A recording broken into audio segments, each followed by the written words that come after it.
What's going on, everybody? Welcome back to another episode of Crime Center. So I'm gonna try a little something different today. Usually I put a video on and I react to it, but I actually want to show you a short clip, and then I want to show you the article, and we're gonna talk about it. Today it's about two teachers who did things they weren't supposed to with the same child.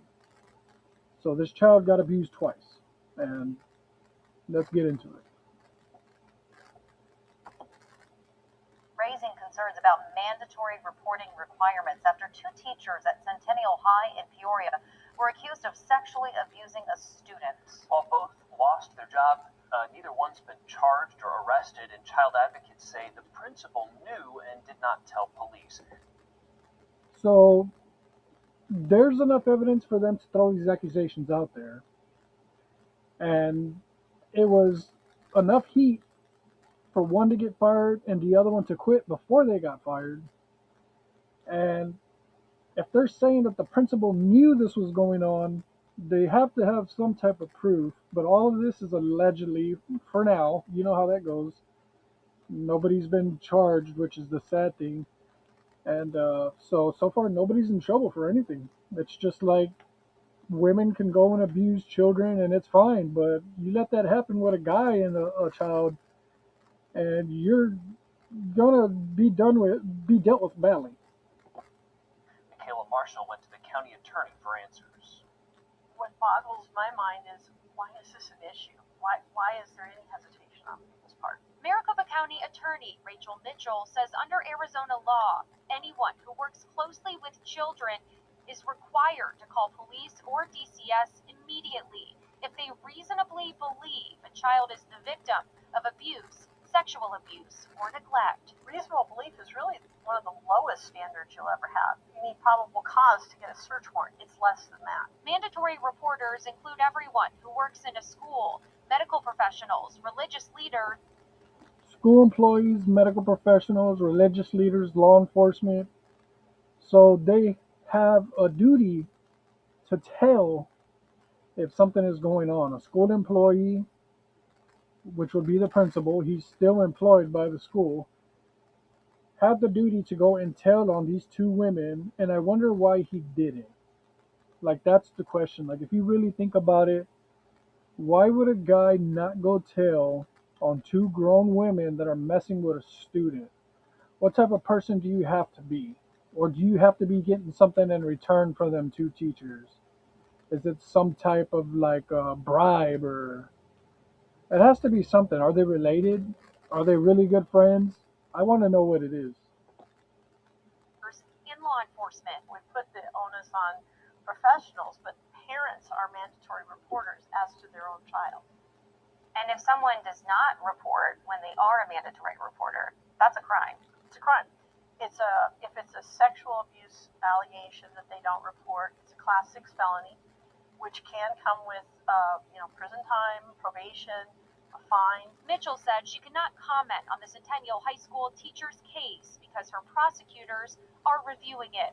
But in that case, the police report states the school's principal, the victim's mother, were aware of the allegations before someone else tipped off police.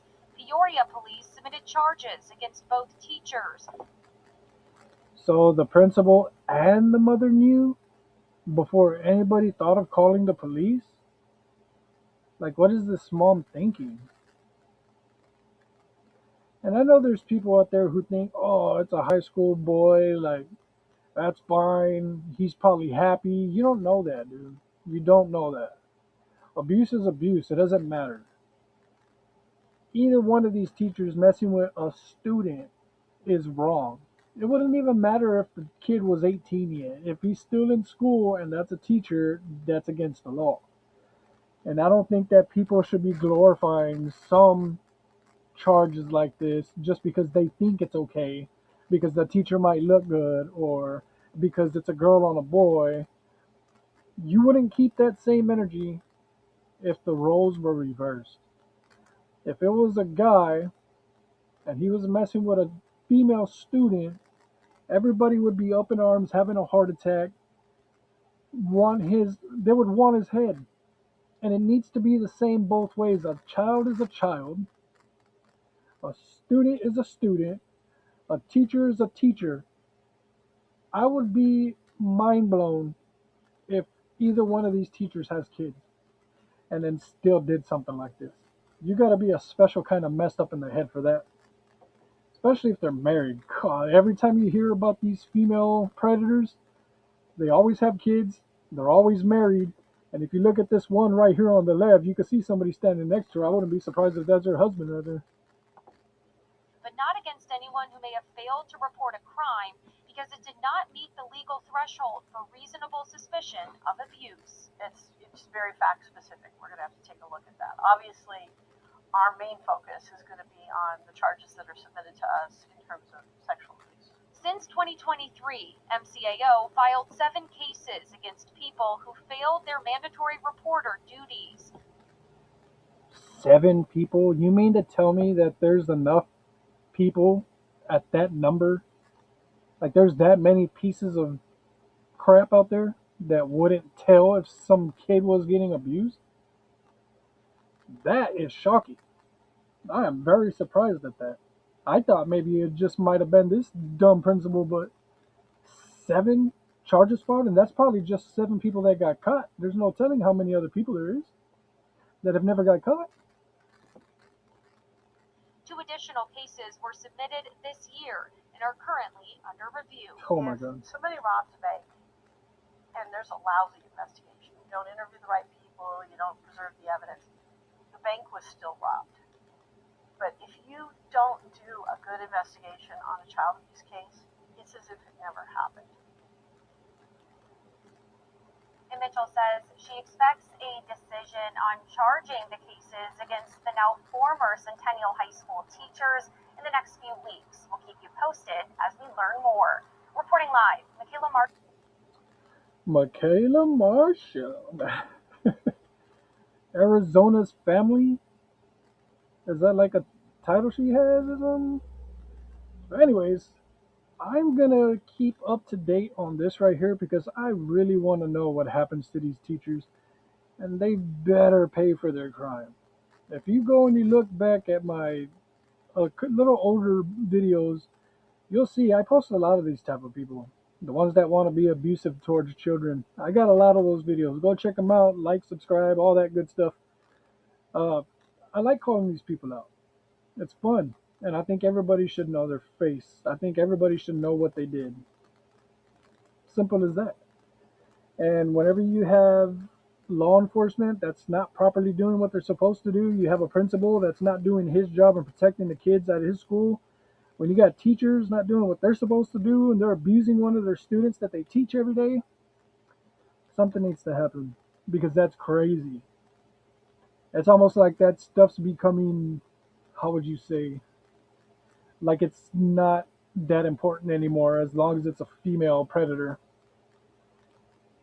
It's crazy. Y'all, let me know what y'all think. Am I wrong? Do you disagree with me? Do you think it's fine that a female could go mess with a male student and that's not abuse? Or do you think it is abuse? What about if it was a male predator with a female student? Would you think the same way? Would that abuse be okay? Is it abuse? Is it not abuse? Let me know. I want to know exactly what y'all think. This is a very important topic to me, and I really want to explore what a whole bunch of other people think because I honestly believe I'll be surprised how people think nowadays. It's just not the same as it used to be. And I think getting lax on something of this severity of crime is a very dangerous thing to do. And I think we should protect our kids at all costs, no matter what, from a newborn all the way to 18 years old. It's that way for a reason. Anyways, let me know what you think about this video. Go ahead and get in them comments, like and subscribe so you can show me some love, support. And until next time, like always, stay tuned.